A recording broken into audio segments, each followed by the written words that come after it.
Tak ada yang lebih menyakitkan bagi seorang istri selain dihina oleh ibu mertuanya sendiri, di depan banyak orang, sementara suami yang dicintainya justru membela sang ibu tanpa berpikir panjang. Rani menahan luka itu dalam diam, tapi ketika harga dirinya diinjak, ia bangkit dan membuat segalanya berbalik. Sebelum kita mulai, tulis di kolom komentar dari kota mana kamu menonton. Rani adalah seorang perempuan berusia 27 tahun yang hidupnya tampak sederhana dari luar, tetapi di dalam hatinya menyimpan banyak cerita. Ia tumbuh dari keluarga yang biasa-biasa saja, terbiasa hidup mandiri sejak muda, dan memiliki sifat lembut yang membuat orang lain nyaman di dekatnya. Setelah menikah dengan Arman 2 tahun lalu, Rani merasa hidupnya akhirnya lengkap. Arman, suaminya, bekerja di sebuah bank swasta. Ia dikenal sopan, rajin, dan pandai membawa diri. Di mata Rani, Arman adalah sosok laki-laki yang tenang dan penuh tanggung jawab, seseorang yang membuatnya yakin untuk membangun masa depan bersama. Awal pernikahan mereka berjalan penuh harapan. Rani meninggalkan pekerjaannya di toko pakaian untuk fokus menjadi istri yang baik. Ia ingin menenangkan hati suaminya sepulang kerja dengan rumah yang rapi dan makanan hangat di meja makan. Setiap pagi ia bangun lebih awal, menyiapkan sarapan, lalu membantu Arman menyiapkan kemeja dan dasinya sebelum berangkat. Hidup mereka mungkin tidak mewah, tapi bagi Rani, kebahagiaan bukan soal uang, melainkan tentang rasa tenang ketika melihat suaminya tersenyum sepulang kerja. Mereka tinggal di rumah sederhana peninggalan orang tua Arman, di pinggiran kota kecil yang tenang. Rumah itu tidak besar, tapi cukup nyaman. Dindingnya dicat krem pucat, dengan jendela besar yang menghadap ke taman kecil di depan. Rani sering mengisi waktu luang dengan merawat bunga di halaman, menanam mawar dan melati yang ia sukai. Ketika sore tiba, suara azan maghrib dari masjid kecil di ujung jalan selalu mengiringinya menyiapkan makan malam. Hidup terasa begitu teratur dan damai. Namun di balik ketenangan itu, ada sesuatu yang tidak pernah benar-benar membuat Rani merasa bebas. Rumah yang mereka tempati ternyata bukan sepenuhnya milik mereka. Rumah itu masih dianggap milik keluarga Arman, terutama oleh ibu mertuanya, Bu Lastri. Sejak awal pernikahan, Bu Lastri sering datang tanpa pemberitahuan. Kadang hanya untuk berkunjung, kadang untuk menilai apa yang Rani lakukan di rumah itu. Bagi Rani, kedatangan mertuanya tidak masalah, selama masih dalam batas wajar. Tapi lama-kelamaan, ia mulai menyadari bahwa Bu Lastri tidak datang untuk sekadar bersilaturahmi, melainkan untuk mengawasi. Bu Lastri adalah perempuan parubaya dengan sifat keras dan bicara ceplas-ceplos. Ia terbiasa mengatur segala sesuatu sejak suaminya meninggal belasan tahun lalu. Dalam hidupnya, hanya Armanlah satu-satunya anak laki-laki yang ia andalkan. Maka, sejak Arman menikah, Bu Lastri merasa posisinya diambil alih oleh orang lain. Ia menganggap Rani sebagai orang luar yang menyeret anaknya menjauh. Meskipun tidak pernah mengatakan secara langsung, Rani bisa merasakannya dari tatapan dan nada bicara mertuanya. Setiap kali Bu Lastri datang, suasana rumah berubah dingin. Ia akan berkeliling, memeriksa ruang tamu, dapur, bahkan lemari dapur, seolah memastikan semuanya masih seperti dulu. Arman dulu suka sambal buatan saya. Sekarang kamu masaknya beda ya? Ucapnya suatu kali sambil mencicipi masakan Rani tanpa diminta.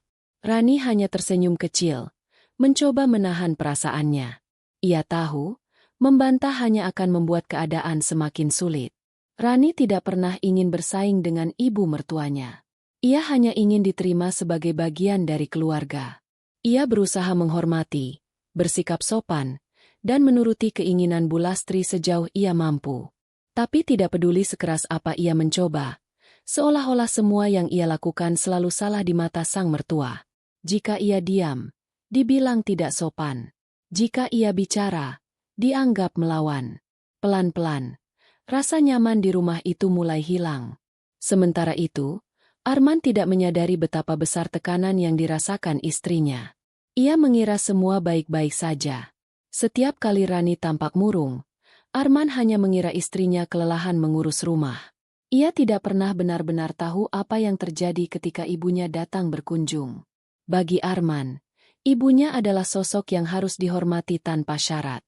Ia dibesarkan dengan ajaran bahwa anak laki-laki harus selalu berbakti kepada ibunya, tidak peduli apapun yang terjadi. Pandangan itu membuatnya sulit melihat keadaan dari sisi Rani. Hari-hari Rani berlalu dengan perasaan campur aduk. Di satu sisi, ia masih mencintai Arman dan berusaha menjaga rumah tangganya agar tetap utuh. Tapi di sisi lain, hatinya mulai lelah. Ia merasa seperti tamu di rumah sendiri, harus berhati-hati dalam setiap langkah, setiap kata, bahkan dalam cara ia menata meja makan. Kadang ia duduk sendirian di ruang tamu saat malam tiba, memandangi foto pernikahan mereka yang tergantung di dinding. Wajahnya yang tersenyum di foto itu terasa begitu jauh dari kenyataan yang ia jalani kini. Malam-malam yang dulu penuh kehangatan kini berubah jadi sunyi. Arman sering pulang larut karena lembur, dan Rani menghabiskan waktu dengan membaca atau menonton televisi sendirian. Ketika Arman pulang, mereka jarang berbicara lama. Hanya percakapan singkat tentang pekerjaan atau keperluan rumah tangga. Tidak ada lagi tawa kecil atau cerita ringan seperti dulu. Rani bisa merasakan jarak di antara mereka perlahan tumbuh, tapi ia tak tahu harus bagaimana memperbaikinya. Sesekali Rani mencoba mengajak Arman berbicara tentang perasaannya. Ia mengatakan bahwa ia merasa tertekan dengan sikap Bu Lastri yang terlalu sering ikut campur. Namun setiap kali topik itu muncul, Arman selalu menjawab dengan kalimat yang sama. Dia itu orang tua, Ran. Sabar saja. Jangan dimasukkan ke hati. Kalimat sederhana itu justru membuat hati Rani semakin perih. Seolah-olah semua yang ia rasakan tidak penting. Waktu berjalan. Hari berganti minggu. Minggu berganti bulan. Rani berusaha tetap menjalani perannya sebagai istri sebaik mungkin, meskipun batinnya lelah. Ia mulai terbiasa menelan luka tanpa kata. Setiap pagi ia masih menyiapkan sarapan, menata meja, dan mengantar Arman ke pintu sebelum berangkat kerja. Namun di balik senyum yang ia tunjukkan, hatinya perlahan membeku. Ia mulai menyadari bahwa cinta saja tidak cukup jika tidak ada pengertian. Dari luar, kehidupan rumah tangga mereka mungkin tampak damai dan wajar. Tapi di dalamnya, perlahan ada sesuatu yang retak. Sebuah jarak yang tidak terlihat, seperti kaca yang mulai terbelah tanpa suara. Rani hanya bisa berharap, suatu hari nanti Arman akan benar-benar melihat apa yang selama ini ia sembunyikan. Kelelahan seorang istri yang hanya ingin dihargai, bukan diatur. Dan disinilah cerita mereka mulai berjalan.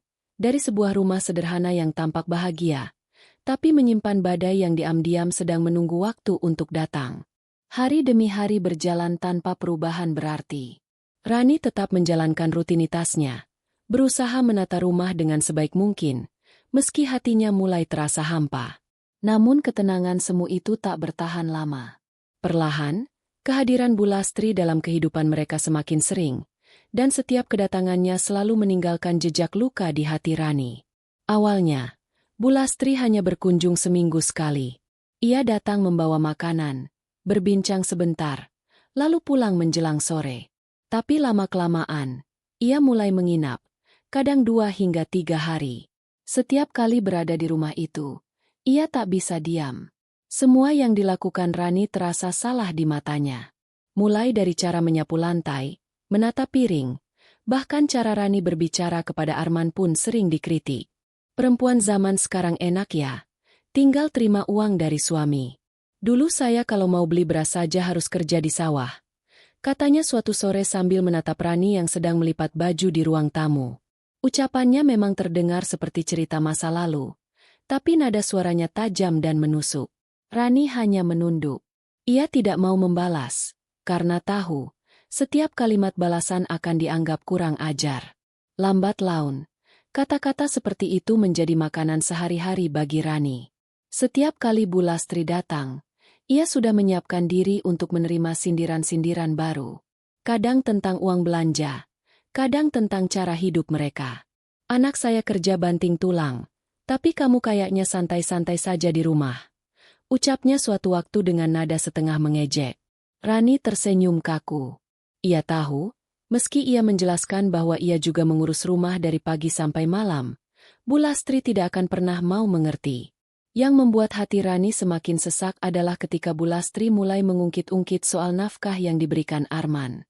Ia sering menyebutnya di hadapan orang lain, seolah Rani hanya hidup dari belas kasihan anaknya.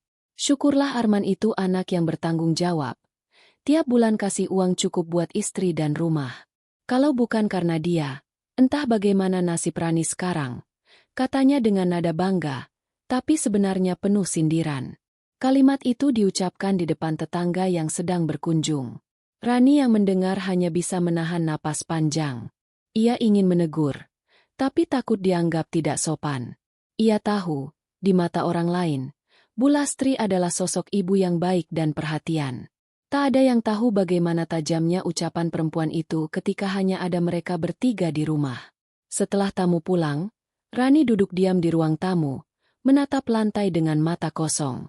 Dadanya terasa sesak, bukan karena marah, tapi karena kecewa. Ia tidak mengerti mengapa seorang ibu mertua bisa begitu tega merendahkan menantunya. Padahal ia tidak pernah berbuat jahat. Ia hanya ingin hidup damai, mengurus rumah dan suaminya dengan tulus. Tapi yang ia dapat justru luka yang perlahan menumpuk dari hari ke hari. Arman sebenarnya mendengar sebagian ucapan ibunya, tapi ia memilih diam. Ia berpura-pura sibuk dengan ponselnya, seolah tidak ingin ikut campur.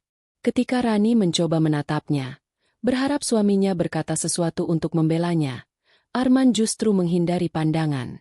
Saat itulah Rani sadar bahwa ia berdiri sendirian dalam rumah tangganya sendiri. Sejak saat itu, setiap kali Bu Lastri datang, Rani mulai merasa tertekan bahkan sebelum pintu diketuk. Ia sudah hafal langkah kaki mertuanya. Sudah tahu nada suara yang akan keluar, sudah tahu kata-kata yang akan melukai. Bahkan sebelum apapun terjadi, dadanya sudah terasa berat.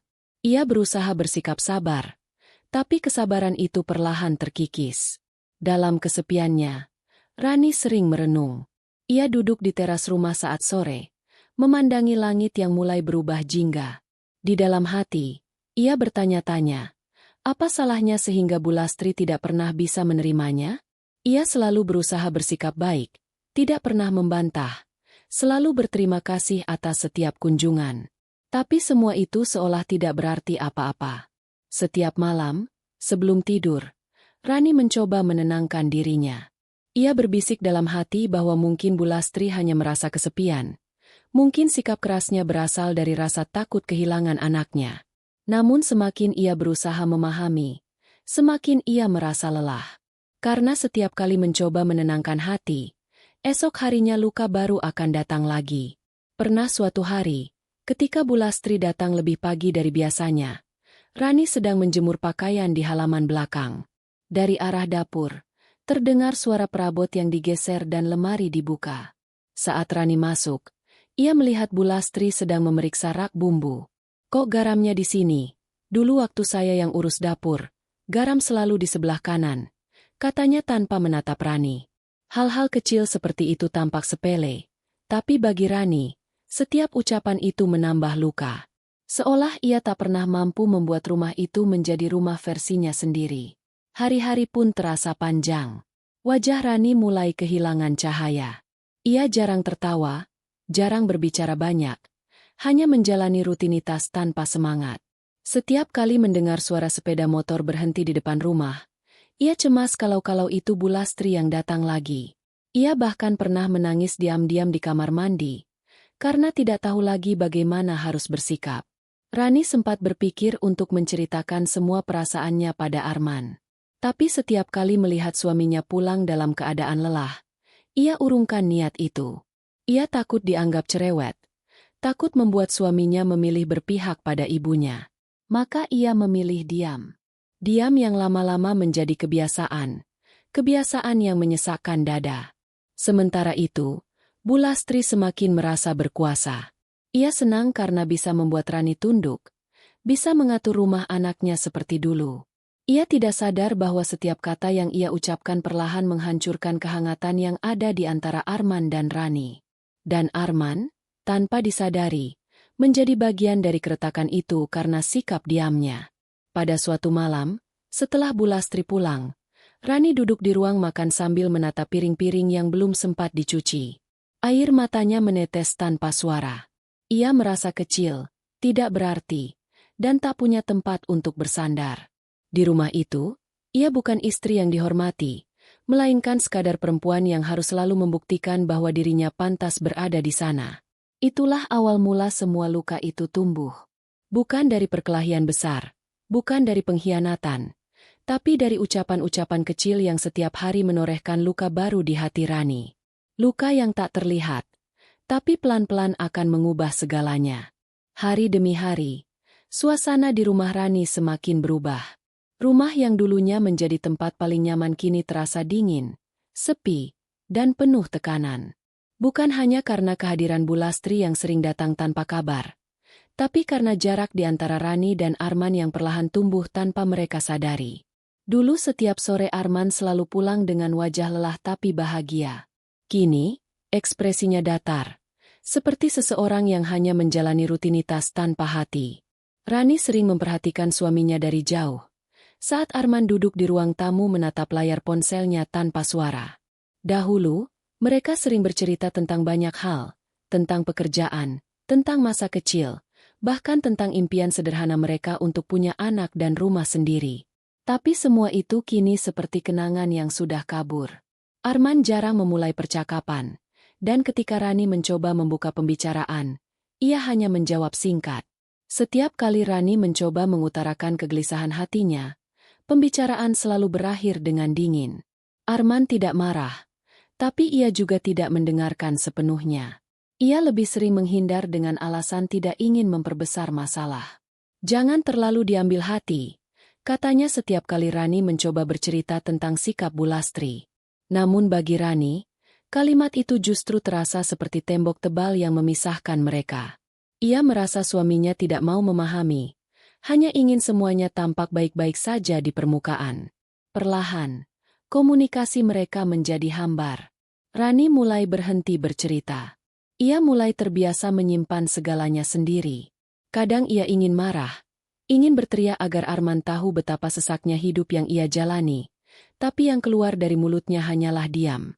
Diam yang panjang, dingin, dan menyakitkan. Setiap pagi, mereka masih menjalankan rutinitas seperti biasa. Rani menyiapkan sarapan. Arman duduk di meja makan membaca berita di ponselnya. Tidak ada percakapan hangat seperti dulu. Hanya suara sendok yang beradu dengan piring, diselingi langkah kaki Arman menuju pintu sebelum berangkat kerja. Hati-hati di jalan, ucap Rani pelan. Dan seperti biasa, Arman hanya mengangguk tanpa menatapnya. Rani tahu, sesuatu dalam pernikahan mereka sudah berubah. Ia merasakannya dari cara Arman menarik napas, dari nada suaranya, dari tatapannya yang mulai kehilangan kelembutan. Setiap malam ketika Arman tertidur, Rani sering memandangi wajah suaminya dalam gelap. Di sana, ia masih melihat sosok laki-laki yang dulu ia cintai, tapi kini seperti orang asing yang tinggal di rumah yang sama. Rani tidak ingin menyerah. Ia mencoba memperbaiki hubungan mereka dengan berbagai cara. Ia memasak makanan kesukaan Arman, menata rumah lebih rapi, bahkan menyiapkan kejutan kecil di hari ulang tahun pernikahan mereka. Tapi semua usahanya seperti tak berarti. Arman hanya mengucapkan terima kasih seadanya, lalu kembali sibuk dengan pikirannya sendiri. Semakin lama, Rani merasa dirinya tidak lagi menjadi bagian penting dalam hidup Arman. Setiap kali Bu Lastri datang, perhatian Arman seolah sepenuhnya beralih kepada ibunya. Ia akan menjemput Bu Lastri di depan rumah, membantu membawakan barang, dan berbicara panjang lebar di ruang tamu, seolah lupa bahwa ada Rani yang menatap dari dapur dengan perasaan asing di dada. Dalam hati, Rani tidak iri pada kedekatan mereka. Ia tahu, seorang anak memang seharusnya menghormati ibunya. Tapi yang membuat hatinya hancur adalah kenyataan bahwa Arman tidak pernah membelanya ketika Bu Lastri bersikap kasar. Bahkan ketika sang ibu berbicara dengan nada tinggi atau menyindir Rani di depan Arman, suaminya hanya diam, seolah kata-kata itu tak menyakitkan sama sekali. Ketenangan yang dulu menjadi kebanggaan Rani kini berubah menjadi beban. Ia mulai takut dengan hari-hari ketika Bu Lastri datang, tapi juga tidak bahagia saat rumah menjadi sepi. Karena kesepian itu justru membuatnya berpikir tentang betapa jauhnya ia dari Arman. Dalam diam, Rani mulai kehilangan dirinya sendiri. Setiap malam, ia mencoba menulis perasaannya di sebuah buku catatan kecil. Ia menulis tentang kerinduannya terhadap suaminya yang dulu, tentang rumah yang dulu terasa hangat, tentang harapannya yang kini mulai redup. Buku itu menjadi satu-satunya tempat ia bisa jujur. Ia tidak punya teman dekat untuk bercerita, dan keluarga kecilnya tinggal jauh di luar kota. Satu-satunya tempat Rani bisa bersandar seharusnya adalah suaminya. Tapi kini bahkan itu pun sudah tidak ada. Waktu berjalan lambat, dan perubahan kecil terus terjadi tanpa terasa. Arman mulai lebih sering pulang larut malam. Kadang ia mengatakan sedang lembur. Kadang hanya berkata ada urusan kantor. Rani tidak pernah menuduh apapun, tapi di dalam hatinya ada perasaan takut yang sulit dijelaskan. Takut bahwa perlahan, Arman sedang mencari kenyamanan di luar rumah. Namun rasa takut itu hanya ia simpan sendiri, karena ia tahu membahasnya hanya akan berakhir dengan perdebatan yang sia-sia. Di dalam rumah itu, cinta masih ada, tapi tak lagi terasa hidup. Ia seperti lilin yang masih menyala tapi cahayanya semakin kecil. Rani masih berusaha menjaga agar nyala itu tidak padam, sementara Arman tampak pasrah membiarkannya meredup. Mereka masih tinggal di bawah atap yang sama, namun hati mereka sudah berjalan di arah yang berbeda. Terkadang, di pagi hari ketika Rani sedang menjemur pakaian, ia mendengar tetangga tertawa bersama suaminya di halaman sebelah. Suara itu terdengar sederhana, tapi bagi Rani, seperti pengingat bahwa kebahagiaan bisa begitu dekat namun terasa sangat jauh. Ia menatap langit, berharap suatu hari ia bisa tertawa seperti itu lagi bersama Arman. Tapi entah mengapa hatinya tahu, harapan itu semakin tipis. Ketegangan yang tumbuh di rumah itu tidak pernah meledak dalam pertengkaran besar. Tidak ada teriakan. Tidak ada pintu yang dibanting. Hanya keheningan yang semakin berat. Seperti awan gelap yang menggantung tanpa hujan. Dan kadang, keheningan seperti itu justru lebih menakutkan. Karena dari diam yang panjang itulah, hati perlahan mati tanpa disadari. Rani mulai menyadari bahwa rumah yang indah sekalipun bisa terasa seperti penjara ketika cinta di dalamnya hilang arah. Ia menjalani hari-hari dengan senyum yang dibuat-buat, hanya agar orang lain tidak bertanya. Tapi setiap kali ia melihat bayangan dirinya di cermin, ia tahu, perempuan di sana bukan lagi Rani yang dulu. Ia hanyalah seseorang yang berusaha bertahan dalam cinta yang perlahan kehilangan makna.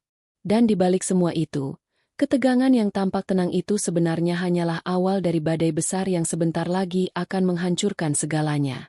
Musim hujan baru saja mulai ketika keluarga besar Arman mengadakan acara syukuran di rumah Bu Lastri. Acara itu diadakan untuk merayakan keberhasilan salah satu sepupu Arman yang baru diterima kerja. Meski suasananya tampak sederhana, bagi Rani, hari itu menjadi salah satu hari yang paling menegangkan dalam hidupnya.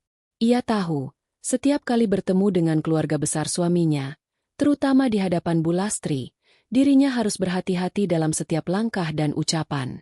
Sejak pagi, Rani sudah mempersiapkan diri sebaik mungkin. Ia memilih pakaian yang sopan dan sederhana, gamis berwarna lembut dengan kerudung senada.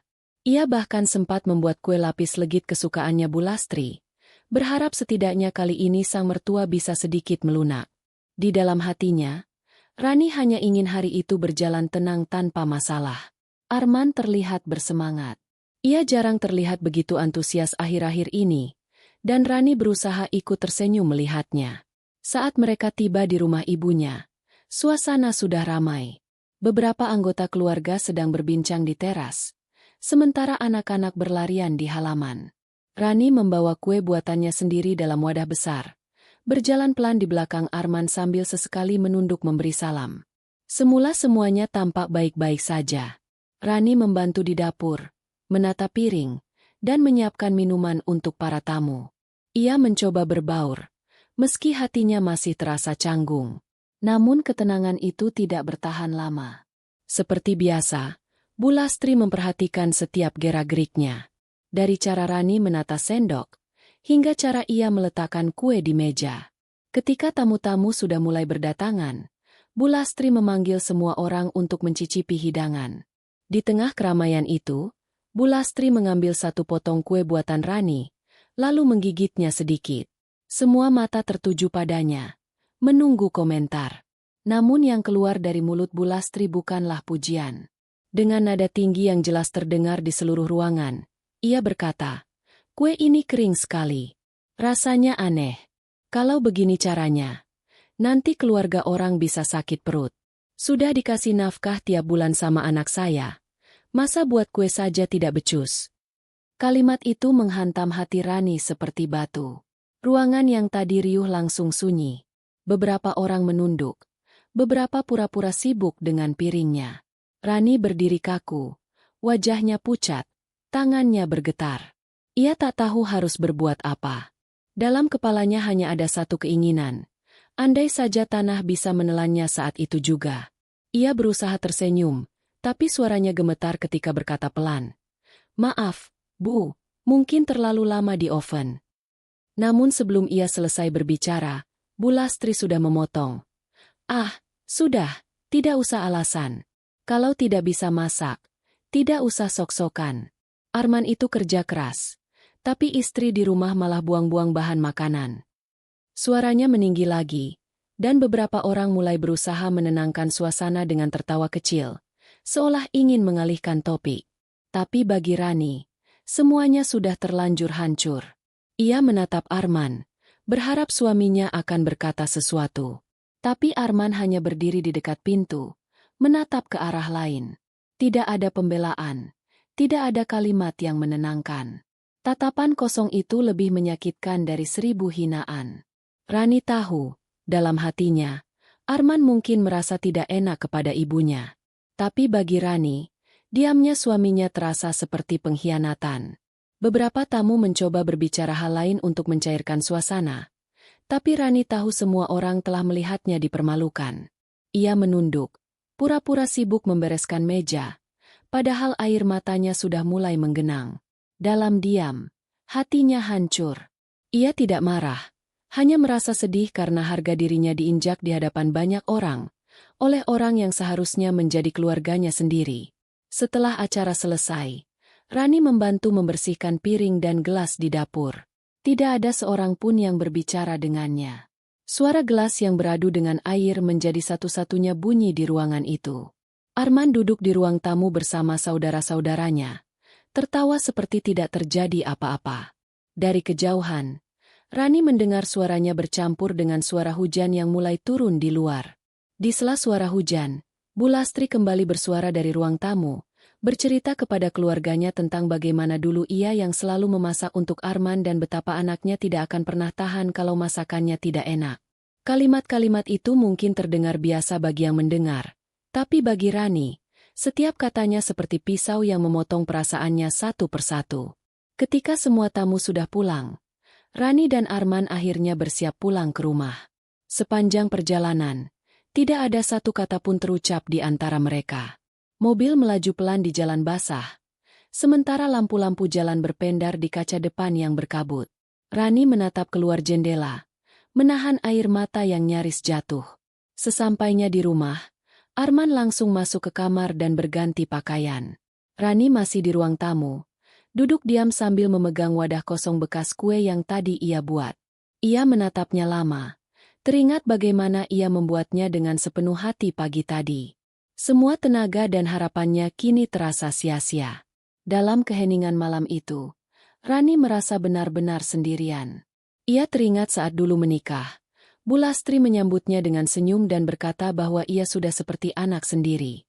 Tapi kini, semua itu terasa palsu. Senyum itu telah berubah menjadi tatapan penuh penghinaan, dan Rani tidak tahu lagi bagaimana harus menatapnya. Ia berjalan pelan menuju kamar. Arman sudah berbaring, memejamkan mata seolah tidur. Rani ingin berbicara, tapi tidak tahu harus mulai dari mana. Kata-kata yang ingin ia ucapkan tertahan di tenggorokan, berubah menjadi sesak yang menekan dada. Ia hanya duduk di tepi ranjang, menatap punggung suaminya yang membisu. Malam itu terasa sangat panjang. Hujan turun lebih deras, dan suara petir sesekali terdengar dari kejauhan. Di dalam kamar itu, Rani menangis tanpa suara. Air matanya jatuh membasahi bantal, sementara di sebelahnya Arman tetap diam, tidak tahu bahwa istri yang dulu selalu sabar kini perlahan kehilangan kekuatannya. Itulah malam di mana hati Rani benar-benar pecah. Bukan karena satu hinaan dari ibu mertuanya, Tapi karena sikap diam dari orang yang seharusnya berdiri di sisinya. Dari malam itu, sesuatu dalam diri Rani berubah. Ia tidak lagi hanya merasa terluka. Ia mulai merasa ingin melindungi dirinya sendiri, bahkan jika itu berarti harus menjauh dari orang-orang yang seharusnya mencintainya. Sejak malam penghinaan di rumah mertuanya itu, hidup Rani seperti berubah arah. Setiap pagi ia bangun dengan perasaan berat di dada.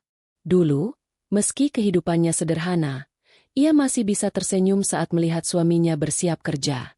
Tapi kini, setiap kali Arman berpamitan ke kantor, ada luka kecil yang kembali terbuka di hatinya. Luka yang muncul karena sikap diamnya malam itu. Diam yang terasa lebih menyakitkan daripada kata-kata kasar. Hari-hari berjalan lambat. Rumah yang dulu terasa hangat kini berubah menjadi tempat yang sunyi dan penuh jarak. Arman masih bersikap seperti biasa, seolah tidak ada yang terjadi. Ia makan seperti biasa, menonton televisi, bermain ponsel, lalu tidur. Rani melihat semua itu dalam diam. Ia ingin berbicara, ingin menumpahkan isi hatinya. Tapi setiap kali mencoba membuka mulut, suaranya seolah menghilang. Rani menghabiskan lebih banyak waktu sendirian. Ia duduk di ruang tamu sambil melipat pakaian atau menyapu halaman tanpa arah. Semua yang dulu terasa berarti kini seperti kehilangan warnanya. Bahkan memasak, hal yang dulu ia nikmati, kini menjadi kegiatan yang berat. Setiap kali ia mencicipi masakannya, suara Bu Lastri terngiang di kepalanya. "Kue ini kering sekali. Rasanya aneh." Kalimat itu seperti bayangan yang terus menghantui, mengikis sedikit demi sedikit kepercayaan dirinya.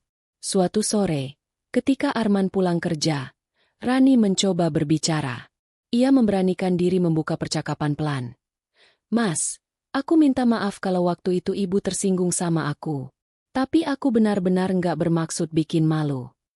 Arman hanya menatap sekilas sambil melepas sepatu, lalu menjawab datar. "Sudahlah, jangan dibahas lagi. Ibu cuma bicara begitu. Kamu jangan terlalu baper." Jawaban itu membuat dada Rani semakin sesak. Ia menatap suaminya yang berjalan menuju kamar, meninggalkannya sendirian di ruang tamu. Kata-kata, "Jangan terlalu baper," itu terasa seperti tamparan. Ia ingin marah, tapi yang muncul justru perasaan hampa. Baginya, seolah semua rasa sudah habis. Malam-malam berikutnya, Rani lebih sering terjaga. Ia duduk di ruang tengah sambil menatap jendela, memandangi langit malam. Hujan yang dulu memberinya ketenangan kini hanya menambah kesepian. Ia berpikir tentang kehidupannya, tentang semua pengorbanan yang pernah ia lakukan sejak menikah. Ia meninggalkan pekerjaannya, meninggalkan teman-teman, bahkan jarang pulang ke rumah orang tuanya karena harus fokus menjadi istri yang baik. Tapi semua itu kini terasa sia-sia. Ia mulai bertanya-tanya, apa arti kesetiaan jika tidak dihargai? Apa gunanya sabar jika yang didapat hanya penghinaan? Pertanyaan-pertanyaan itu memenuhi pikirannya setiap malam. Ia mencoba mencari alasan untuk tetap bertahan, tapi yang ia temukan hanyalah kesedihan yang semakin dalam. Pagi hari pun tak jauh berbeda. Ketika Arman pergi kerja, Rani hanya diam menatap punggungnya dari pintu. Ia tidak lagi mengucapkan, "Hati-hati," seperti dulu. Perlahan, rasa sayang yang dulu begitu besar mulai terkikis oleh kekecewaan. Ia masih menjalankan kewajibannya sebagai istri, memasak, mencuci, merapikan rumah, tapi semuanya dilakukan tanpa semangat, tanpa hati.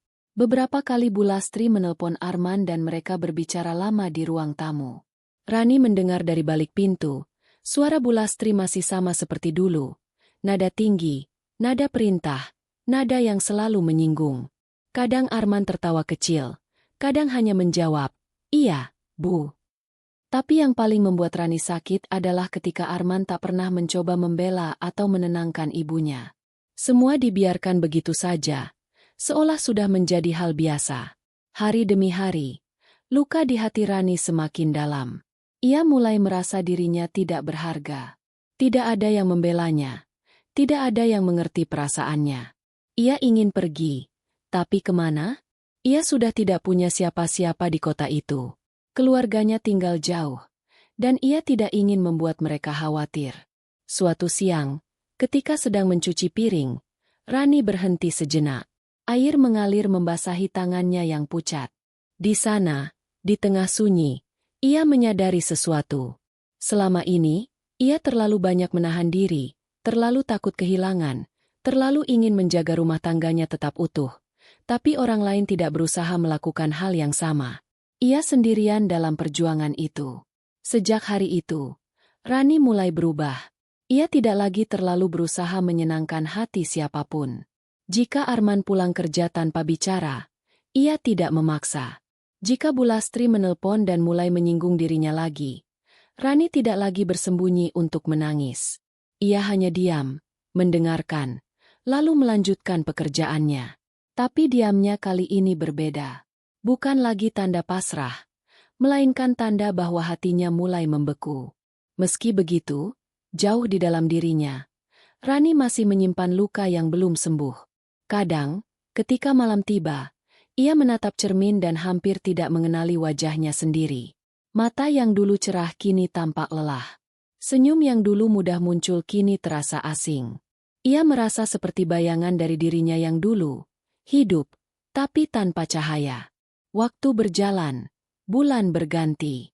Rani masih di rumah itu, tapi hatinya sudah pergi jauh. Ia tidak lagi menaruh harapan pada Arman. Dan bahkan perasaannya pada Bu Lastri telah berubah menjadi dingin. Ia tidak lagi berdoa agar mertuanya berubah. Ia hanya berdoa agar bisa kuat menghadapi semuanya. Dalam keheningan itu, ada satu hal yang terus tumbuh dalam dirinya. Tekad. Tekad untuk berdiri di atas kakinya sendiri. Untuk tidak lagi bergantung pada orang yang tidak menghargainya. Ia mulai memikirkan cara agar bisa mandiri lagi. Mungkin bekerja dari rumah atau menjual sesuatu kecil-kecilan. Ia tidak tahu apa yang akan terjadi nanti, tapi ia tahu satu hal, ia tidak ingin terus-menerus menjadi korban. Malam itu, sebelum tidur, Rani menulis sesuatu di secari kertas kecil. Tulisan itu sederhana, tapi penuh makna bagi dirinya sendiri. Aku tidak akan membalas mereka dengan kata-kata, tapi aku akan berdiri, dan mereka akan melihat siapa sebenarnya yang kuat. Kertas itu ia lipat dan simpan di laci meja riasnya. Ia tidak tahu kapan akan membacanya lagi, tapi setiap kali perasaannya goyah, ia akan mengingat kalimat itu. Hujan kembali turun malam itu, seperti malam ketika ia pertama kali merasa dipermalukan. Tapi kali ini, Rani tidak menangis. Ia hanya menatap jendela, membiarkan suara hujan menemaninya. Di balik kesunyian itu, lahirlah kekuatan baru dalam dirinya. Kekuatan yang pelan tapi pasti, akan mengubah segalanya. Hari-hari setelah itu menjadi titik balik dalam hidup Rani. Ia tidak lagi membiarkan dirinya terpuruk dalam kesedihan yang sama. Rani mulai belajar menata ulang hidupnya, sedikit demi sedikit, meski langkah itu terasa berat. Ia sadar, selama ini ia terlalu lama berada di bawah bayang-bayang Arman dan ibunya. Ia terbiasa mengalah, terbiasa diam, dan terbiasa memendam semuanya sendiri. Tapi sekarang, ia mulai berpikir bahwa diam bukan lagi pilihan yang bisa menyelamatkannya. Rani memulai perubahannya dari hal-hal kecil. Ia mulai bangun lebih pagi, menyapu halaman sambil menghirup udara dingin sebelum matahari terbit. Ia menyiapkan sarapan seperti biasa, tapi kini tanpa beban ingin menyenangkan siapapun. Setiap gerakannya terasa berbeda, lebih tenang, lebih tegas, lebih sadar bahwa dirinya punya kendali atas hidupnya sendiri. Di sela-sela kesibukan rumah tangga, Rani kembali menulis. Dulu sebelum menikah, ia suka menulis cerita pendek dan puisi sederhana. Aktivitas itu dulu memberinya ketenangan, tapi setelah menikah ia meninggalkannya karena terlalu sibuk menyesuaikan diri dengan kehidupan baru. Kini, ia mengambil kembali kebiasaan lamanya itu. Setiap sore, setelah menyelesaikan pekerjaan rumah, ia duduk di dekat jendela dengan secangkir teh hangat, menulis apa saja yang ia rasakan. Tulisan-tulisannya bukan untuk dibaca orang lain. Ia menulis untuk dirinya sendiri, tentang luka, tentang harapan, dan tentang keberanian yang pelan-pelan tumbuh di hatinya. Dengan menulis, Rani seperti berbicara dengan dirinya sendiri, mengobati bagian-bagian hatinya yang dulu terluka parah. Kadang ia menulis tentang Bu Lastri, tapi bukan dengan amarah. Ia menulis dengan kejujuran yang menenangkan, seolah sedang menulis surat untuk seseorang yang tidak akan pernah membaca, tapi tetap perlu ia sampaikan. Selain menulis, Rani mulai belajar menjahit kembali. Ia menemukan mesin jahit lama di gudang, peninggalan ibunya dulu. Mesin itu berdebu, karatan, tapi masih bisa digunakan. Rani membersihkannya perlahan, menambal bagian-bagian yang rusak, lalu mulai belajar menjahit kembali dari dasar. Awalnya, ia hanya memperbaiki pakaian sendiri yang robek, tapi lama-lama hasil jahitannya semakin rapi. Suatu hari, tetangganya, Bu Siti, melihat hasil jahitan Rani dan memuji kerapihannya. Dari sanalah awal semuanya dimulai. Bu Siti meminta tolong Rani menjahitkan baju sederhana, lalu tetangga lain ikut memesan. Rani tidak pernah menyangka bahwa dari hal kecil seperti itu, ia mulai mendapatkan sedikit penghasilan. Uang yang tidak seberapa itu bukan masalah. Yang penting baginya adalah perasaan bahwa dirinya bisa berguna dan mandiri. Arman awalnya tidak terlalu memperhatikan perubahan itu. Ia mengira Rani hanya mencari kesibukan agar tidak bosan di rumah. Tapi diam-diam, ia mulai memperhatikan bahwa istrinya kini terlihat lebih tenang, tidak lagi sering menangis atau melamun. Namun yang Arman tidak tahu, ketenangan itu bukan karena hatinya sembuh, melainkan karena Rani sudah berhenti berharap sesuatu darinya. Setiap kali Bu Lastri menelpon dan menyinggung soal Rani, Arman hanya menjawab pendek. Tapi kali ini, Rani tidak peduli.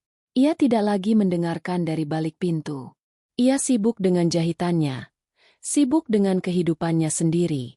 Ia sudah tidak ingin tahu apapun yang mereka bicarakan. Dalam pikirannya, Rani hanya ingin satu hal, membuktikan bahwa ia bisa berdiri tanpa belas kasihan siapapun. Mesin jahit tua itu menjadi saksi perubahan Rani. Malam demi malam, ia duduk di ruang tamu dengan lampu kecil menyala, menjahit kain dengan penuh kesabaran. Kadang tangannya lelah, matanya perih, tapi ada kepuasan yang tidak bisa dijelaskan setiap kali ia menyelesaikan satu pesanan. Rani merasa seperti sedang menjahit kembali serpihan harga dirinya yang dulu dirobek oleh penghinaan dan sikap diam suaminya. Lama-kelamaan, orang-orang di sekitar mulai mengenalnya sebagai penjahit yang teliti dan sabar. Pesanan bertambah, dan penghasilannya perlahan meningkat. Rani tidak pernah memamerkannya kepada siapapun, tapi ia menabung hasil kerjanya dengan hati-hati. Ia tahu, mungkin suatu hari nanti ia membutuhkan uang itu, bukan untuk berfoya-foya, tapi untuk memulai sesuatu yang benar-benar miliknya sendiri. Namun di balik semua itu, perasaan sepi masih sering datang. Di malam hari, ketika rumah sudah sunyi dan suara mesin jahit berhenti, Rani kadang termenung lama. Ia memandangi hasil jahitannya sambil berpikir, bagaimana mungkin seseorang bisa begitu kuat setelah dihancurkan berkali-kali? Ia sadar, kekuatannya lahir bukan karena ia tidak pernah terluka, tapi karena ia sudah terlalu sering merasa sakit. Beberapa kali, Arman mulai menunjukkan perubahan sikap. Ia mulai bertanya, "Kamu banyak pesanannya, Ran? Atau, gak capek kerja terus?" Tapi Rani hanya menjawab singkat. Ia tidak lagi mengharapkan perhatian dari Arman. Ia sudah belajar bahwa cinta tanpa penghargaan hanya akan membuat luka semakin dalam. Suatu malam, Arman pulang lebih awal dan melihat Rani sedang menjahit di ruang tamu. Ia duduk memperhatikannya beberapa saat, lalu berkata pelan, "Aku nggak nyangka kamu bisa segigi ini." Rani hanya tersenyum kecil tanpa menatapnya. Dalam hatinya, ia tahu kata-kata itu terlambat. Ia sudah terlalu jauh berjalan di jalan yang berbeda. Hari demi hari, semangat Rani semakin tumbuh. Ia mulai merasa hidup kembali. Bukan karena ada yang mencintainya, tapi karena ia mulai mencintai dirinya sendiri. Ia tidak lagi takut gagal, tidak lagi takut sendirian. Ia sudah melewati masa terburuk, dan kini setiap jahitan yang ia buat adalah langkah menuju kebebasan yang ia dambakan. Kadang, ketika pagi datang dan cahaya matahari masuk lewat jendela, Rani berhenti sejenak, memandangi rumahnya yang kini terasa berbeda. Rumah itu masih sama, tapi suasananya telah berubah. Dulu tempat itu penuh tekanan dan tangisan, kini menjadi ruang bagi kekuatan baru tumbuh. Ia tidak tahu sampai kapan harus bertahan di situ, tapi untuk pertama kalinya, ia merasa tenang dengan dirinya sendiri. Dalam diamnya, Rani menyiapkan sesuatu. Bukan rencana balas dendam, tapi jalan untuk menunjukkan bahwa ia tidak selemah yang mereka pikir. Ia tahu suatu saat nanti, Bulastri dan Arman akan menyadari perubahan itu. Tapi ketika hari itu tiba, ia ingin mereka melihat bukan perempuan yang hancur, melainkan perempuan yang berdiri tegak setelah dijatuhkan. Malam demi malam berlalu, dan Rani terus menjahit. Jarum kecil di tangannya terus bergerak, seperti waktu yang berjalan tanpa bisa dihentikan. Ia tidak lagi hidup untuk menyenangkan orang lain, tapi untuk memulihkan dirinya sendiri. Dan di setiap helai kain yang ia jahit, tersimpan satu pesan yang tak pernah ia ucapkan, bahwa perempuan yang disakiti tidak selalu harus membalas dengan amarah, kadang cukup dengan berdiri, bekerja, dan membuat orang-orang yang meremehkannya melihat bahwa ia bisa bersinar tanpa mereka. Perlahan-lahan, keberhasilan kecil Rani mulai menarik perhatian banyak orang. Di lingkungan rumahnya, namanya semakin dikenal. Tetangga-tetangga sering datang untuk memesan pakaian, kebaya, atau hanya meminta perbaikan kecil. Dalam waktu beberapa bulan saja, ruang tamu rumah mereka sudah penuh dengan kain, pola, dan potongan benang berwarna-warni.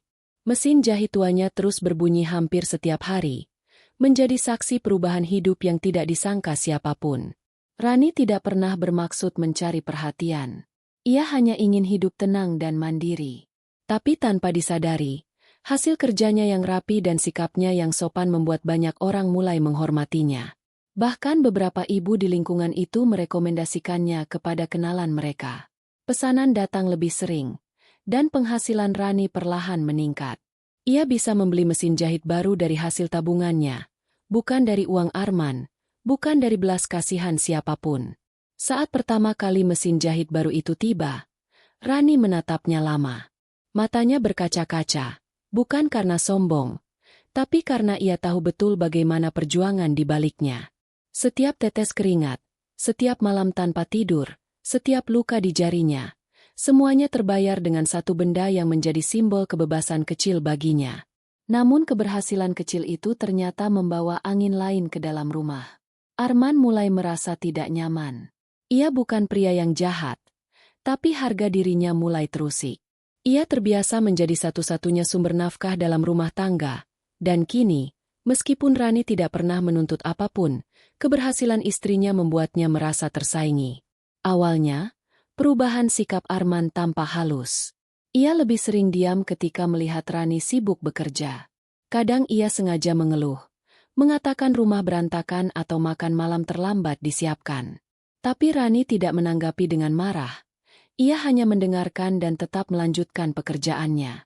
Ia tahu, diamnya bukan karena benci, melainkan karena gengsi. Namun semakin hari, ketegangan di antara mereka semakin terasa. Arman mulai merasa rumahnya bukan lagi tempat yang tenang. Suara mesin jahit yang dulu membuat rumah terasa hidup, kini baginya terdengar seperti pengingat bahwa Rani tidak lagi bergantung padanya. Ia mulai pulang lebih malam, mencari alasan untuk menghindari suasana rumah yang kini membuatnya gelisah. Bulastri, yang selalu punya cara untuk ikut campur, akhirnya tahu tentang kesibukan Rani dari tetangga. Ketika ia mendengarnya, wajahnya langsung berubah. Jadi sekarang dia buka usaha sendiri.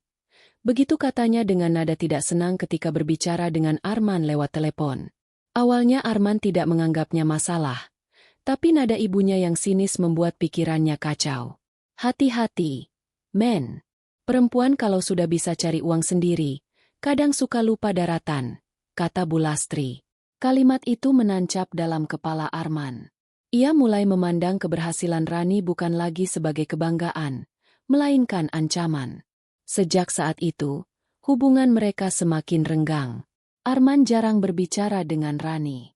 Ia lebih sering menatap televisi sambil diam, seolah tidak peduli dengan apapun yang terjadi. Rani menyadari perubahan itu, tapi ia memilih untuk tidak memperkeruh suasana. Ia tahu, jika ia menegur atau membela diri, justru akan dianggap menantang. Maka ia memilih tetap bekerja, tetap tenang, dan tetap menjaga sikapnya. Namun, di balik ketenangan itu, ada sesuatu yang mulai membara. Bukan kemarahan, tapi rasa kecewa yang semakin tebal.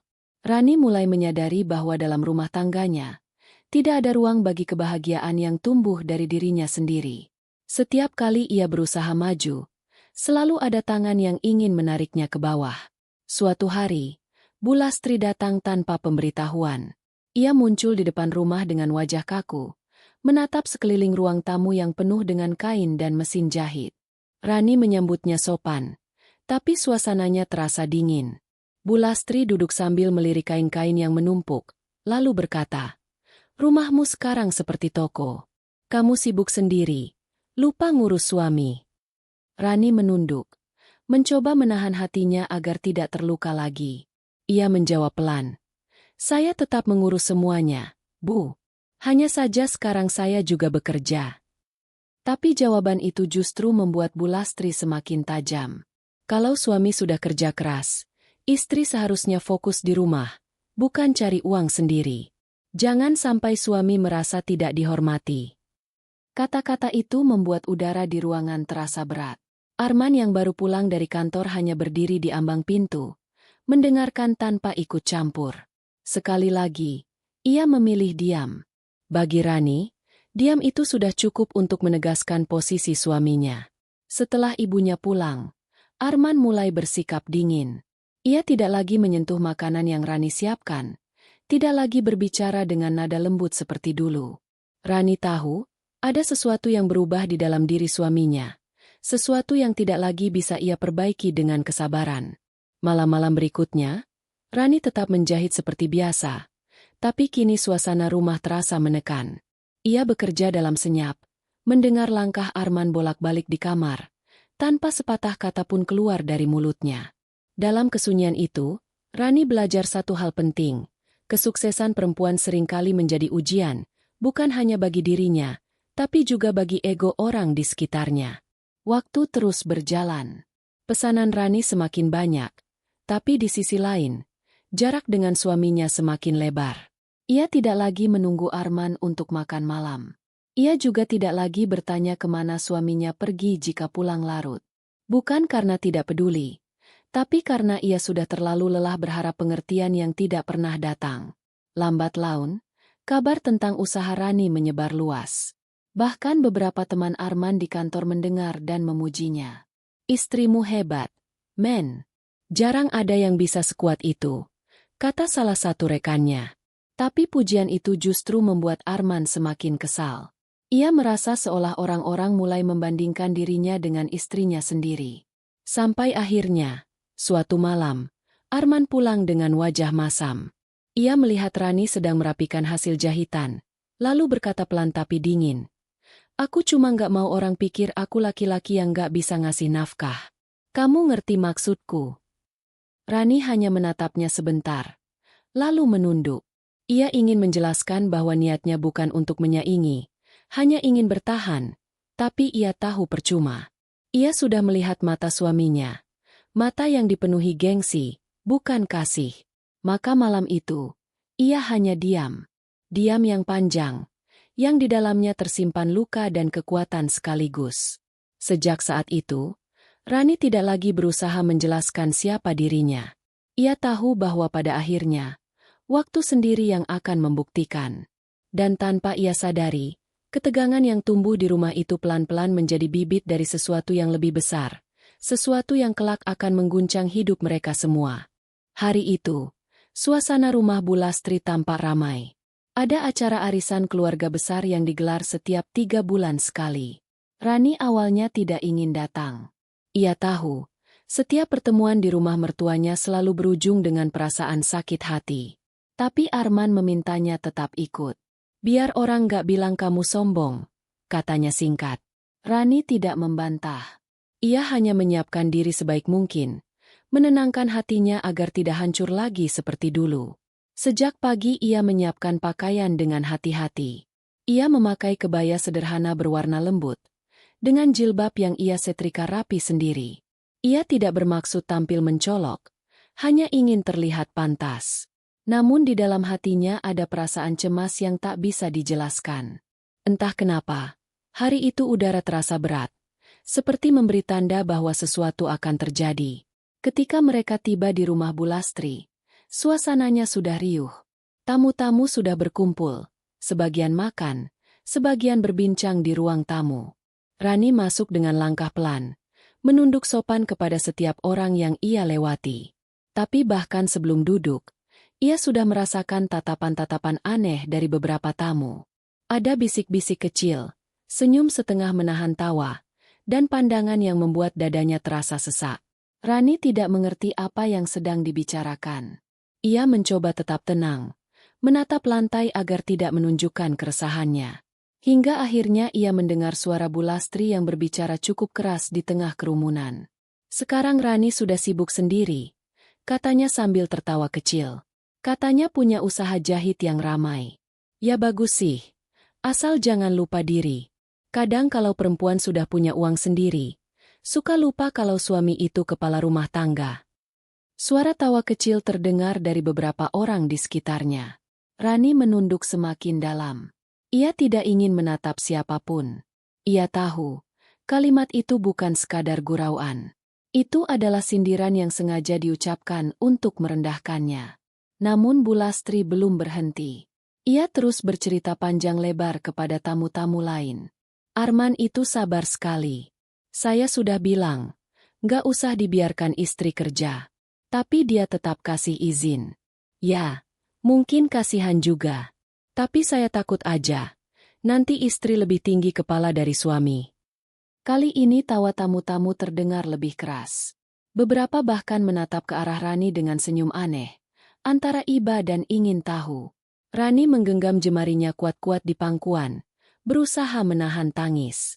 Hatinya seperti diremas, tapi wajahnya tetap ia jaga agar tidak menunjukkan betapa hancurnya perasaannya. Arman, yang duduk tidak jauh dari ibunya, tidak mengatakan apapun. Ia hanya diam, seperti orang yang tidak punya suara. Rani menatap sekilas ke arahnya, berharap ada pembelaan sekecil apapun. Tapi tatapan itu tidak pernah datang. Suaminya hanya menunduk, pura-pura sibuk mengaduk minuman. Diam yang sama seperti dulu, diam yang menusuk lebih tajam daripada hinaan apapun. Setelah beberapa saat, salah satu tamu bertanya pada Rani dengan nada setengah menggoda. Rani, katanya penghasilannya sekarang sudah besar, ya? Mungkin bisa bantu Arman sedikit-sedikit. Semua orang tertawa lagi. Rani hanya tersenyum kecil, tapi senyum itu kosong, tanpa makna. Dalam hatinya, Rani tahu ia sedang dijadikan bahan tontonan. Hasil kerja kerasnya, yang lahir dari luka dan kesabaran, kini dijadikan bahan ejekan di depan banyak orang. Ia tidak marah, tapi perasaannya seperti ditusuk dari segala arah. Acara itu terus berlanjut dengan obrolan yang bagi orang lain mungkin ringan, tapi bagi Rani terasa seperti jarum yang menusuk perlahan-lahan. Bu Lastri terus berbicara tentang masa lalu, tentang bagaimana dulu ia berjuang sendiri membesarkan Arman, bagaimana ia ingin yang terbaik untuk anaknya, dan bagaimana ia kecewa karena menantu tidak bisa menuruti nasihat. Semua kalimat itu disampaikan dengan senyum, tapi di baliknya tersimpan racun yang halus. Rani hanya duduk diam, menatap meja di depannya. Setiap kata yang keluar dari mulut mertuanya terasa seperti penghinaan baru. Dalam hatinya, ia terus bertanya, sampai kapan ia harus menahan semua ini? Sampai kapan ia harus menjadi perempuan yang hanya diam dan menerima? Setelah acara selesai, sebagian tamu mulai pulang, tapi Rani masih duduk di kursinya, mencoba menenangkan diri. Ia menatap tangannya sendiri yang mulai gemetar. Arman datang menghampirinya pelan, lalu berkata datar, "Kamu jangan diambil hati. Ibu cuma bercanda." Kata bercanda itu terasa seperti belati. Tidak ada yang lucu dari dipermalukan di depan banyak orang. Tidak ada yang bisa disebut candaan dari kata-kata yang sengaja menjatuhkan harga diri seseorang. Tapi Rani tidak membalas. Ia hanya berdiri, menghela napas, lalu berkata pelan, "Aku cuma lelah, Mas." Sepanjang perjalanan pulang, mobil dipenuhi keheningan. Arman menyetir tanpa bicara, sementara Rani menatap keluar jendela, melihat lampu-lampu jalan berkelebat di antara hujan tipis yang turun malam itu. Ia merasa kosong. Dalam diamnya, ada sesuatu yang mulai tumbuh, bukan lagi kesedihan, Tapi tekad yang perlahan berubah menjadi kekuatan yang dingin. Sesampainya di rumah, Rani masuk ke kamar tanpa sepatah kata. Ia duduk di tepi ranjang, melepas kebayanya, dan menangis pelan tanpa suara. Tangis yang bukan lagi tangis kelemahan, tapi tangis terakhir sebelum hatinya menjadi keras. Di dalam dirinya, ada sesuatu yang retak, sesuatu yang tidak bisa disatukan lagi. Malam itu, Rani tidak tidur. Ia duduk di depan meja jahitnya, menatap kain setengah jadi yang belum sempat ia selesaikan. Tangannya menyentuh permukaannya perlahan. Lalu ia berbisik pada dirinya sendiri. Cukup. Aku tidak akan biarkan mereka injak harga diriku lagi. Kalimat itu sederhana, tapi diucapkan dengan keyakinan yang tidak pernah ia rasakan sebelumnya. Ia tahu, hidupnya tidak akan sama lagi setelah hari itu. Ia sudah menahan terlalu lama, terlalu sabar, terlalu diam. Kini, saat semua orang menganggapnya lemah, ia justru menemukan kekuatan yang paling murni, kekuatan untuk berdiri dan membalas, bukan dengan amarah, tapi dengan tindakan yang akan membuat mereka menyesal telah meremehkannya. Dan malam itu, di tengah kesunyian dan hujan yang tak berhenti, lahirlah sisi baru dari diri Rani. Sisi yang tidak lagi takut, tidak lagi berharap, dan tidak lagi bisa dibungkam oleh siapapun, bahkan oleh orang yang dulu paling ia cintai. Sejak malam penghinaan itu, Rani tidak lagi sama. Dalam dirinya tumbuh kekuatan yang tidak lagi lembut seperti dulu. Hatinya yang dulu penuh luka kini berubah menjadi batu yang dingin. Ia tidak lagi menangis ketika mengingat perkataan Bu Lastri. Tidak lagi menunggu Arman meminta maaf. Ia hanya diam, tapi dalam diam itu, ada badai yang sedang membangun kekuatannya sendiri. Beberapa hari setelah acara itu, Rani mulai memperhatikan segala hal yang berkaitan dengan Arman. Ia tidak berniat membalas dengan cara yang kasar. Tapi ia ingin menunjukkan pada suaminya betapa besar artinya kejujuran dan harga diri yang selama ini diinjak-injak. Arman bekerja di sebuah perusahaan konstruksi, dan selama ini Rani tidak pernah ikut campur dalam urusan pekerjaannya. Namun kini, ia mulai memperhatikan, bukan karena ingin tahu, tapi karena ia tahu setiap kekuasaan yang terlalu nyaman pasti menyimpan celah. Rani ingat betul, setiap kali Arman pulang, ia sering meletakkan berkas-berkas kerja di meja makan. Kadang tumpukan laporan keuangan, kadang daftar proyek, kadang juga dokumen tender. Arman tidak pernah menyangka bahwa istrinya yang pendiam itu memperhatikan semuanya dengan seksama. Ia mengira Rani terlalu sibuk menjahit. Padahal setiap malam ketika Arman tertidur, Rani membuka lembar demi lembar dokumen itu dengan hati-hati. Ia tidak tahu banyak tentang dunia proyek, tapi ia paham satu hal. Angka tidak pernah bohong. Dari catatan itu, Rani mulai melihat sesuatu yang janggal. Ada selisih anggaran, tanda tangan yang tampak berbeda, dan beberapa proyek yang ternyata fiktif. Semua itu membuat pikirannya bekerja lebih cepat dari biasanya. Ia tidak berniat menghancurkan siapapun tanpa alasan, tapi bila Arman bisa mengkhianati kejujuran dalam pekerjaan sebagaimana ia mengkhianati hatinya, maka ia pantas menerima akibatnya. Rani tidak gegabah. Ia tahu membongkar hal seperti ini membutuhkan waktu dan ketelitian. Ia mulai mengumpulkan salinan dokumen dengan cara diam-diam. Setiap kali Arman berangkat kerja, ia memotret berkas-berkas penting dan menyimpannya dalam sebuah map khusus yang ia sembunyikan di bawah tumpukan kain jahit. Tak seorang pun curiga, bahkan Arman sendiri. Sambil terus bekerja menjahit, Rani perlahan merangkai potongan demi potongan kebenaran. Ia mulai paham bahwa Arman selama ini ikut bermain dalam praktik korup yang melibatkan beberapa rekan kantornya. Uang proyek yang seharusnya digunakan untuk pembangunan sering diselewengkan, lalu sebagian mengalir ke rekening pribadi. Tidak heran Arman sering pulang membawa uang lebih dan selalu menolak ketika Rani menanyakan sumbernya. Kini, semua mulai masuk akal. Arman dan ibunya sering menghina Rani karena dianggap tidak berguna. Padahal selama ini mereka hidup nyaman sebagian karena uang yang tidak halal. Kesadaran itu membuat dada Rani terasa panas, bukan hanya karena marah, tapi karena jijik. Malam demi malam ia terus menelusuri bukti, hingga akhirnya ia menemukan satu proyek besar yang sedang berjalan, pembangunan gedung pemerintahan di kota. Proyek itu nilainya besar, dan dari dokumen yang ia lihat, banyak kejanggalan di dalamnya. Arman tampaknya menjadi salah satu pengatur aliran dana di proyek itu. Rani tahu, jika hal ini terbongkar, karir Arman bisa berakhir seketika. Namun ia tidak terburu-buru. Rani tahu waktu terbaik untuk bertindak adalah ketika segalanya sudah lengkap. Ia bukan ingin menghancurkan hanya karena dendam, tapi karena ingin keadilan berdiri di tempatnya. Jika Arman bisa mempermalukan dirinya di depan banyak orang, maka ia akan membuat Arman mempermalukan dirinya sendiri dengan cara yang lebih menyakitkan, melalui kebenaran yang tak bisa dibantah. Beberapa minggu kemudian, Rani mendapat kesempatan. Arman berkata bahwa ia harus pergi keluar kota selama 3 hari untuk meninjau proyek. Saat itu, Rani tahu inilah waktunya. Ia mengumpulkan semua salinan bukti yang telah ia siapkan, menatanya dengan rapi, lalu membawanya ke kantor cabang perusahaan tempat Arman bekerja.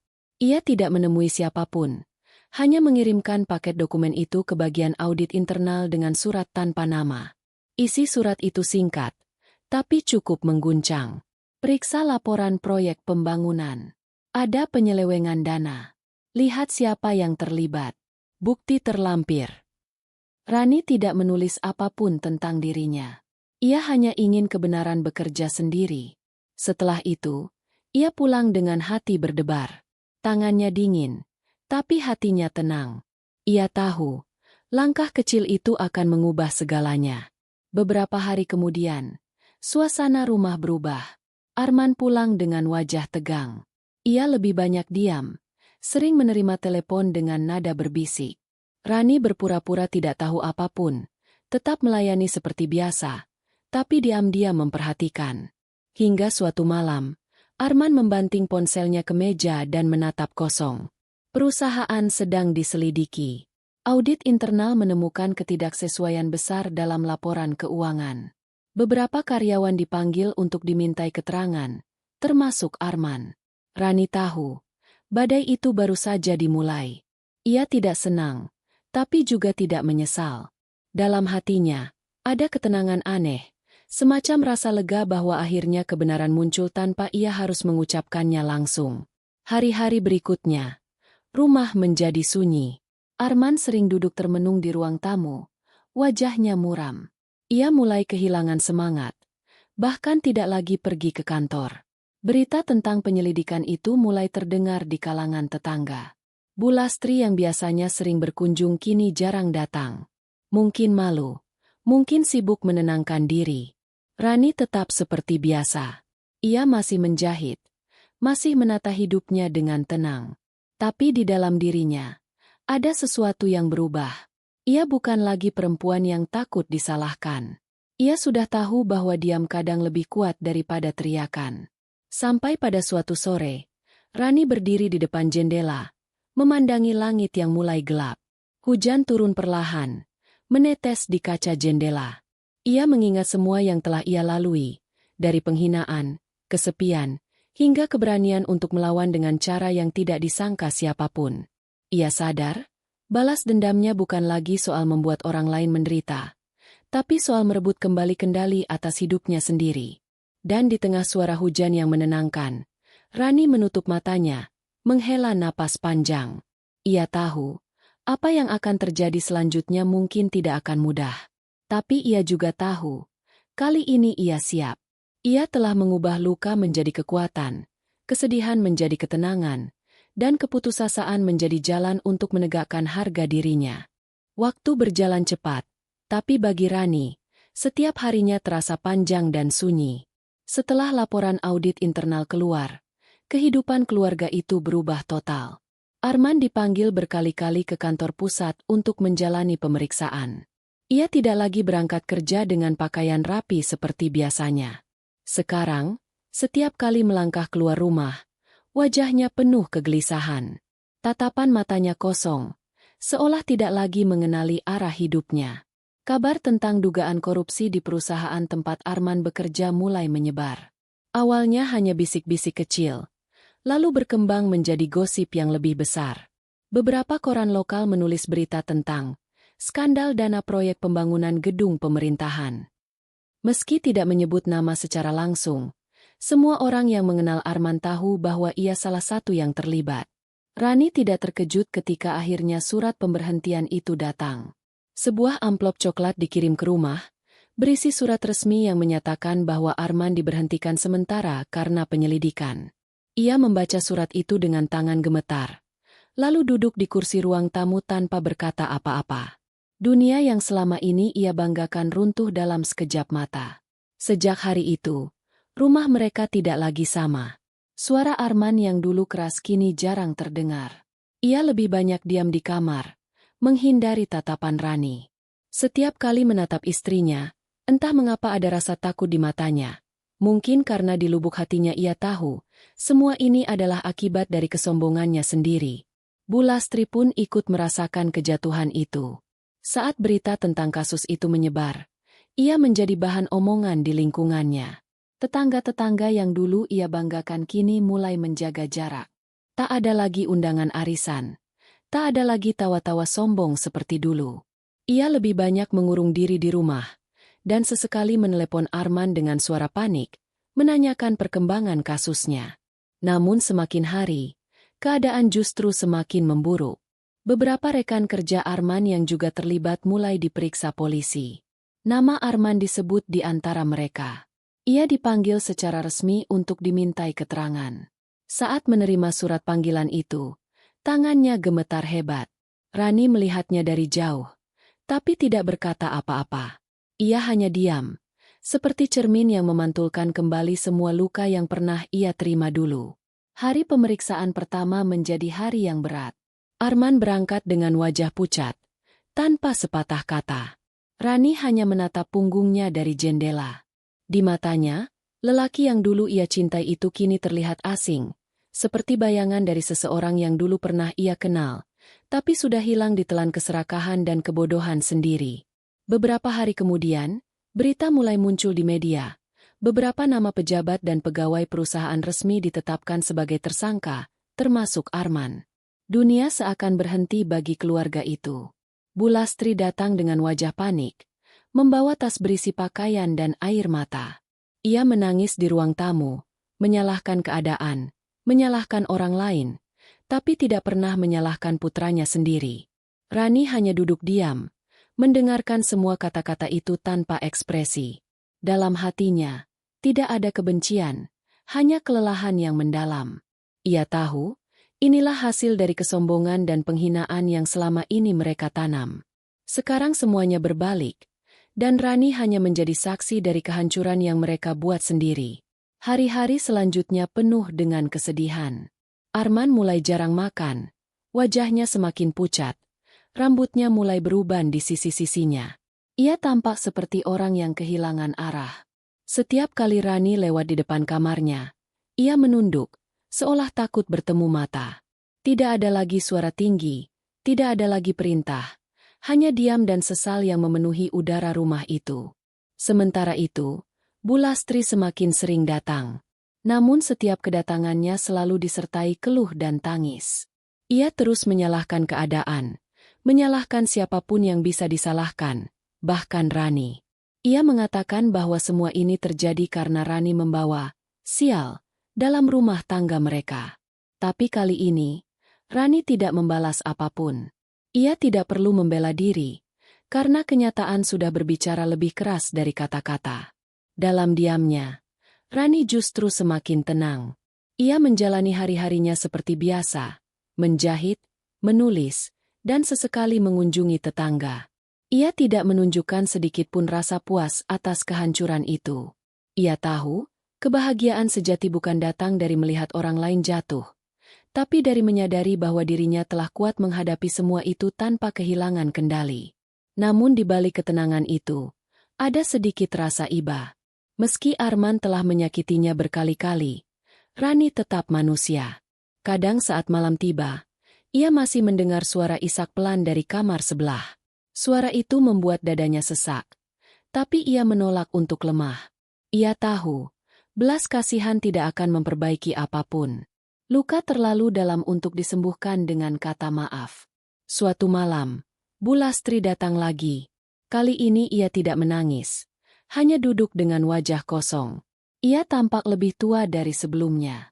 Rani menyiapkan minuman hangat tanpa banyak bicara. Saat menyerahkan cangkir itu, pandangan mereka bertemu. Tak ada kata, tapi dalam mata tua itu, Rani melihat penyesalan yang terlambat datang. Hari demi hari, tekanan semakin berat. Kasus Arman mulai masuk ke ranah hukum. Nama mereka disebut di berita, dan rumah itu menjadi tempat yang paling sunyi di antara ribuan rumah di kota. Tetangga tidak lagi menyapa. Teman-teman lama menjauh. Rani menjalani semuanya dengan diam, tanpa air mata, tanpa senyum. Ia hanya terus berjalan, karena berhenti berarti membiarkan masa lalunya menelannya lagi. Lambat laun, Rani mulai merasa tidak ada lagi yang bisa dipertahankan di rumah itu. Semua yang dulu ia perjuangkan, cinta, keluarga, kedamaian, telah hancur dan tidak bisa diperbaiki. Ia tahu, suatu hari ia harus pergi. Tapi sebelum itu, ia ingin melihat semuanya selesai, agar tidak ada lagi bayangan masa lalu yang mengikutinya kemanapun ia melangkah. Suatu sore yang sunyi, kabar itu datang. Arman resmi dipecat dari perusahaan dan menghadapi tuntutan hukum. Dunia seakan runtuh di hadapannya. Ia duduk di lantai, menatap kosong ke arah pintu. Bu Lastri menangis keras, menyalahkan takdir dan semua orang. Tapi Rani hanya berdiri memandangi mereka tanpa kata. Hatinya tidak lagi marah, hanya hampa. Kini, orang-orang yang dulu menghina dan merendahkannya telah kehilangan segalanya. Pekerjaan, kehormatan, dan kebanggaan. Tapi Rani tidak bersorak. Ia hanya menarik napas panjang dan menatap ke langit sore yang kelabu. Dalam hatinya, ada perasaan getir yang tidak bisa dijelaskan. Ia telah memenangkan pertempuran, tapi kehilangan seluruh makna dari kemenangan itu. Malam itu, untuk pertama kalinya setelah sekian lama, Rani menangis. Bukan karena sedih melihat kejatuhan mereka, tapi karena menyadari bahwa dalam setiap luka, selalu ada harga yang harus dibayar. Ia telah mendapatkan kebebasan, tapi juga kehilangan semua hal yang dulu pernah ia cintai. Beberapa minggu berlalu setelah kabar pemecatan dan kasus hukum Arman. Rumah itu kini benar-benar sunyi, seperti tidak lagi memiliki kehidupan. Rani masih tinggal di sana, tapi suasana di dalamnya seperti bayangan dari masa lalu yang hancur. Setiap pagi, ia masih bangun seperti biasa, menyiapkan teh hangat, lalu duduk di depan mesin jahit. Namun suara jarum yang dulu menenangkan kini hanya terasa seperti gema kesepian di ruang yang kosong. Arman hampir tidak pernah keluar kamar. Ia jarang makan, jarang bicara. Wajahnya pucat dan matanya cekung, seperti seseorang yang kehilangan seluruh makna hidupnya. Sementara Bu Lastri beberapa kali datang, tapi kehadirannya tidak lagi sekeras dulu. Ia tidak lagi menghina atau menuntut, hanya datang untuk duduk diam di ruang tamu, menatap lantai dengan mata kosong. Semua kebanggaan yang dulu ia punya telah musnah. Rani memandangi mereka berdua dengan perasaan campur aduk. Tidak ada lagi amarah yang tersisa, hanya kelelahan yang dalam. Ia merasa seperti telah berjalan sangat jauh, melewati lembah penderitaan yang tak berujung, dan kini berdiri di puncak yang sepi, tempat di mana kemenangan tidak membawa bahagia, hanya keheningan dan kehilangan. Suatu pagi, ketika matahari baru saja naik, Rani membuka jendela dan memandangi halaman depan. Rumput mulai meninggi, ket dinding mulai pudar, dan udara di sekitar terasa lembab dan berat. Di luar, dunia terus berjalan, tapi di dalam rumah itu, waktu seperti berhenti. Ia sadar, rumah itu bukan lagi tempat untuk ia tinggali. Itu hanyalah tempat kenangan, tempat luka, tempat segala hal yang membuatnya tidak bisa bernafas bebas. Hari itu, untuk pertama kalinya setelah sekian lama, Rani duduk menulis surat. Tangannya gemetar sedikit saat pena menyentuh kertas, tapi hatinya mantap. Surat itu bukan untuk menyalahkan siapapun, melainkan untuk berpamitan. Ia menulis dengan kata-kata sederhana, penuh ketenangan, tanpa dendam. Arman, aku sudah cukup lama di rumah ini. Aku sudah mencoba menjadi istri yang baik, menantu yang sabar, dan perempuan yang kuat. Tapi sekarang aku ingin pergi, bukan untuk membalas, tapi untuk menemukan kembali diriku yang hilang. Aku tidak membencimu. Aku hanya ingin memulai hidup yang tidak dibangun di atas rasa takut dan penghinaan. Semoga suatu hari kamu mengerti bahwa yang kubutuhkan bukan harta atau pujian, tapi penghargaan atas hati yang tulus. Ia menandatangani surat itu tanpa meneteskan air mata. Tidak ada penyesalan di dalam dirinya, hanya keikhlasan yang matang. Setelah melipat surat itu, ia meletakkannya di atas meja makan, tempat di mana dulu begitu banyak pertengkaran dimulai. Kemudian, ia mulai berkemas. Tidak banyak yang ia bawa, hanya beberapa helai pakaian, mesin jahit kecil yang selalu menemaninya, dan buku catatan tempat ia menulis segala isi hatinya selama ini. Semua yang lain ia tinggalkan, karena tidak ada yang berarti lagi. Rumah itu bukan miliknya, dan ia tidak ingin membawa sedikit pun kenangan buruk bersamanya. Ketika Rani membuka pintu dan melangkah keluar, udara pagi terasa dingin menyentuh kulitnya. Ia berhenti sejenak di depan rumah, menatap bangunan yang dulu ia harapkan menjadi tempat kebahagiaan. Kini, rumah itu tampak asing, seperti penjara yang telah lama ia tinggalkan tanpa sadar. Ia tersenyum kecil, lalu berjalan perlahan meninggalkannya tanpa menoleh lagi. Di dalam rumah, Arman akhirnya menemukan surat itu. Ia membaca dengan tangan bergetar, lalu menatap kosong ke arah jendela. Tidak ada amarah di wajahnya, hanya kesedihan yang dalam. Ia tahu, kepergian Rani bukan bentuk pelarian, melainkan kebebasan yang seharusnya ia berikan sejak lama. Tapi sekarang semuanya terlambat. Ia hanya bisa duduk diam, menatap surat itu berkali-kali, seolah ingin menahan waktu agar tidak berlalu.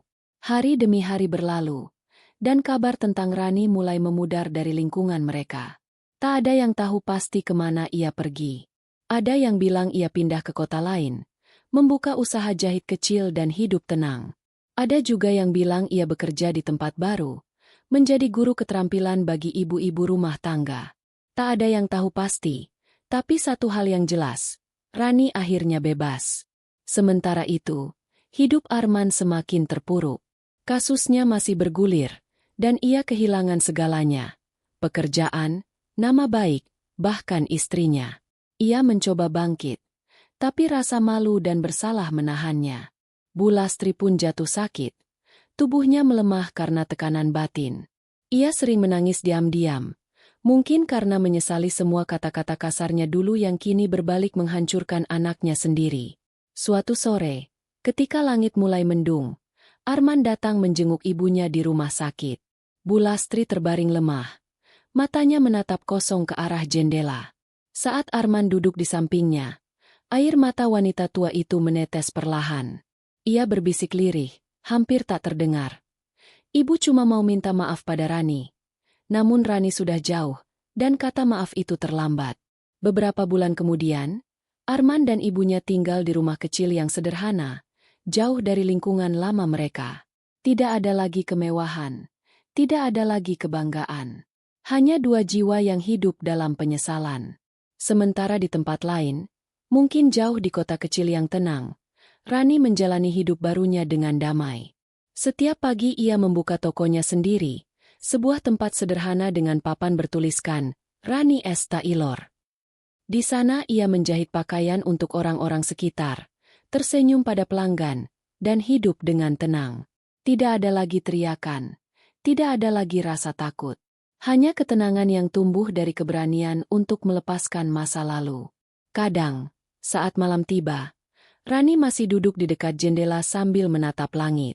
Ia tidak pernah melupakan semua yang terjadi, tapi kini luka-luka itu tidak lagi menyakitinya. Ia sudah berdamai dengan masa lalu, dengan dirinya sendiri, dan dengan takdir. Dalam keheningan malam, suara mesin jahitnya kembali terdengar lembut. Setiap jahitan yang ia buat terasa seperti doa. Doa untuk dirinya sendiri, untuk Arman, untuk Bu Lastri, agar mereka semua menemukan jalan menuju ketenangan yang sejati. Rani kini mengerti bahwa balas dendam terbesar bukan ketika orang lain menderita, tapi ketika kita bisa hidup bahagia tanpa perlu membenci siapapun lagi. Ia telah kehilangan banyak hal, tapi menemukan sesuatu yang jauh lebih berharga. Kebebasan, harga diri, dan kedamaian hati. Dan di bawah cahaya lampu kecil di tokonya yang sederhana, Rani menatap hasil jahitannya yang rapi, tersenyum pelan, lalu menatap ke langit yang gelap di luar jendela. Hujan turun perlahan, membasahi bumi seperti menutup cerita panjang yang penuh air mata. Malam itu, Rani menutup tokonya, mematikan lampu, dan berjalan pulang ke rumah kecilnya yang baru. Tidak ada siapapun yang menunggu di sana, tapi hatinya tidak lagi sepi. Ia tahu, perjalanannya belum berakhir. Hanya saja kini, ia melangkah dengan ringan. Karena untuk pertama kalinya dalam hidupnya, Rani benar-benar bebas.